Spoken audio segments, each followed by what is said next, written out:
dadako rin po tayo sa panggawain po. Hindi po makukumpleto ang ating gawain, ang pagbibigay po natin sa ating Panginoon. Kaya tinatawag ko na po ang ating generous na kapatid, Victor Bertuan.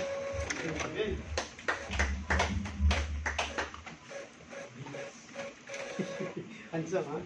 Mabawi ka. Don't neglect daw. Do not neglect to. Amen. Salamat, Bro Marlon. Ayun, no? God is good? All the time! Parang malungkot eh. All the time! God is good! God bless sa buhay ng ating Pastor Eli, no? 30%, 50%, 80%, hanggang nakawin sa 100%. Ganun ba tayo magpuri sa Panginoon? Ganun ba natin i-offer yung sarili natin sa Panginoon? 20%, 30%, 80%. Kailangan pag nag-offer tayo sa Panginoon, 100%, di ba? Amen. I-offer natin yung sarili natin sa Panginoon, 100%. Sabi nga dito sa Hebrews chapter 13, verse 16, do not neglect to do good and to share, for God is pleased with such sacrifice. Sa Tagalog, dahil Tagalog tayo, tatapat ang paggawa ng mabuti at ang pag-abuloy ay huwag ninyong kalimutan, sapagkat sa mga gayumain, ang Diyos ay totoong nalulukoy. Samahan niyo po muna ako sa inyong panalangin. Lord, salamat po Panginoon at patuloy mo po akong ginagamit Panginoon, patuloy mo akong ginagabayan, patuloy mo akong binibigyan ng katalinuhan Panginoon. Lord, sa mga oras na ito Panginoon, ako po ay nagpapakumbaba Panginoon at humingi ng kapatawaran Panginoon bago mo ako gamitin, bago ako mag-share ng iyong salita Panginoon, humingi ako ng kapatawaran at maging kalugod-lugod ako sa iyo Panginoon at mag-share ng iyong salita, Panginoon. Salamat po, Panginoon, sa mga oras na ito. At ito po ang aking dalangin. Sa pangalan ng iyong bugtong na anak ng Jesus. Amen. Iyon, no? Yun, no? Sabi po dito, no, sa Tagalog, no? Tatapat ang paggawa ng mabuti at ang pag-abuloy ay huwag ninyong kalimutan. Kailangan daw po natin gumawa ng mabuti. Sabi nga ng Panginoon, at ang pag-aabuloy ay huwag ninyong kalimutan. Ano po pag-aabuloy? Pagbibigay, no? Ang pagbibigay ay huwag ninyong kalimutan. Sapagkat sa mga gayong hain, ang Diyos ay totoong nalulugod. Dahil sa mga ganong hain, dahil sa mga ganong handog, pag naghahandog po tayo sa Panginoon, ay kinalulugdan tayo ng Panginoon. Paano pa paggawa ng mabuti? Sabi nga, paano ba pag gumawa ng mabuti? Siyempre, pag gumagawa ka ng mabuti, ibig sabihin, pag gumawa ng mabuti, kinalulugdan ka ng Panginoon. Pangalawa, yung sabi nga ay, kailangan daw po yung pag-aabuloy. Pag-aabuloy ay huwag ninyong kalimutan. Ang pag-aabuloy po means is pagbibigay. Huwag natin kalimutan magbigay sa Panginoon. Paano ba magbigay? Sabi nga ay, ano ba yung pagbibigay? Dahil lagi natin nasasabi sa, nagbibigay tayo. Ang pagbibigay po sa church ay hindi po tayo nagbigay dahil napipilitan, dahil kinakailangan. Nagbibigay tayo dahil mahal po natin ang Panginoon. Nagbigay ka hindi dahil isinisave mo yung sarili mo lamang. Nagbigay ka dahil para ma-save natin yung iba pa nating mga kapatiran. Dahil bakit? Nagbibigay tayo pangangailangan ng church. Ano ba yung mga pangangailangan ng church? Kailangan natin ng renta. Kailangan natin ng pagkain. Malakas pa naman ang TCM sa pagkain. Kaya po yung pagbibigay natin, offer po natin yun sa Panginoon. Hindi lamang po financial, hindi lamang po pera. Kailangan din i-offer natin yung sarili natin. Hindi 20%, sabi ko nga kanina, hindi 30%, sabi ni Kuya Eli, hindi 50%. I-offer po natin yung sarili natin sa Panginoon, buong puso, buong buhay na nagpaglilingkod sa Panginoon. Dahil pag in-offer natin yung buong puso natin sa Panginoon, ang pagmamahal, siya na po yung kikilos, siya na po yung sabihin ng Panginoon, dahil nakikinig tayo sa salita ng Panginoon, i-offer po natin yung mga kailangan natin ng tulong financially, kasi hindi lang natin isinisave yung sarili natin. Dahil ginagamit po yun para masave yung mga kapatiran natin na wala sa presensya ng Panginoon. po kung, sabi nga, nagsimula na naman tayo sa Kwento. kwento, no? Kaya guro sa atin sa shop, no? Merong sa shop na nangingi. Ako, naiinis ako pag may nangingi ng pera sa shop, eh. Madami naman minsan, eh. Nangingi 5, nangingi, pera ang hinihingi. Eh, kataon, may itong pumunta ron, lalaki na nangingi. Eh, may itong nagbigay ng bigas sa amin. Alala mo yun yung bigas doon? May nagbigay ng bigas sa amin. Ginawa ko, sabi ko, nangingi eh. Binigay ko yung bigas. Ayun yung tanggapin yung bigas, oh. Sabi ko, baka pera ang kailangan ito. Nagbigay ako dumuto ako ng 5, binibigay ko yung 5. Pag bigay ko ng 5, ayun pa rin yung tanggapin yung 5. Sabi ko, paano kailangan ito? Sabi ko, ay, siyempre sa tip. Anay ga, hada, ganin, set. Sabi ko, ano gusto mo sa ganin, set?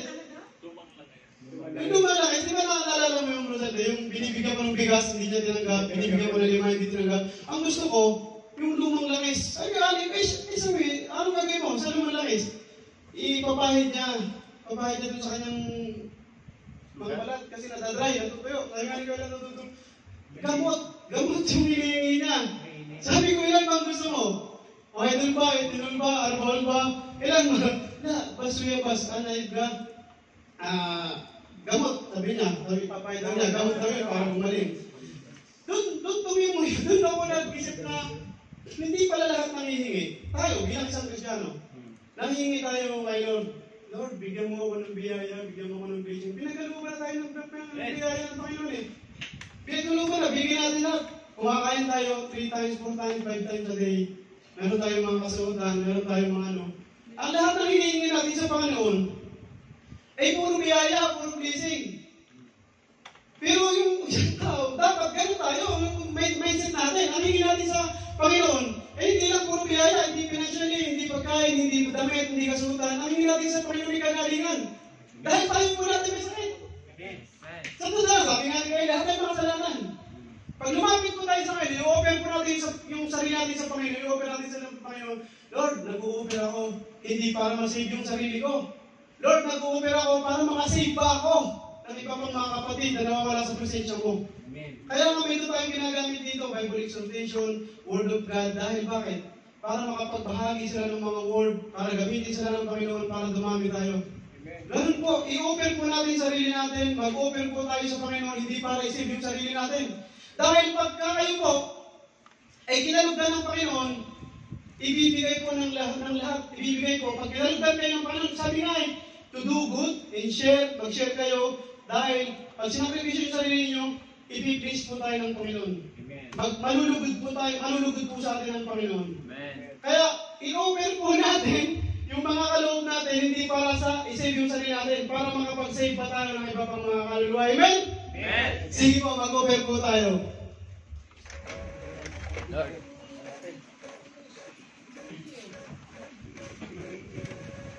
Praise.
in heaven, we offer our life, Panginoon.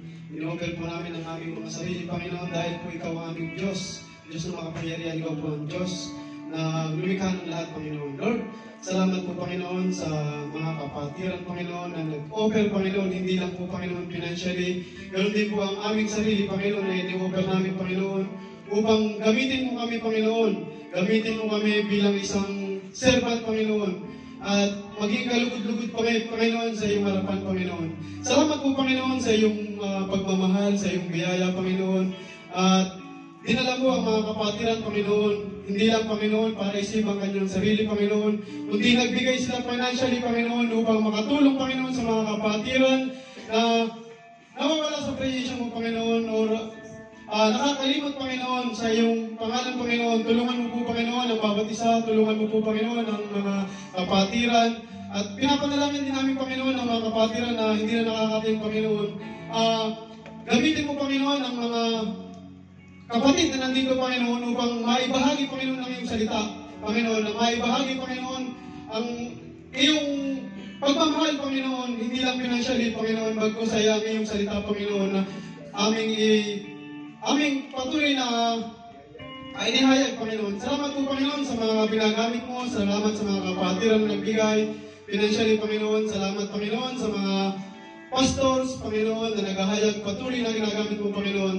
Ang aming pong Panginoon panalangin ay patuloy namin dumami, Panginoon, at mag-extend ang biyaya na ito, Panginoon, nagbuhat sa aming mga company at sa aming mga trabaho, Panginoon, na patuloy na ine-extend mo, Panginoon, para patuloy mong gamitin, para patuloy mo, Panginoon, na maihayag, patuloy na dumami, Panginoon, ang bahay pa ng bahay, Panginoon. Salamat po, Panginoon. Ito ba ang aking salamat dalangin sa pangalan ni Jesus.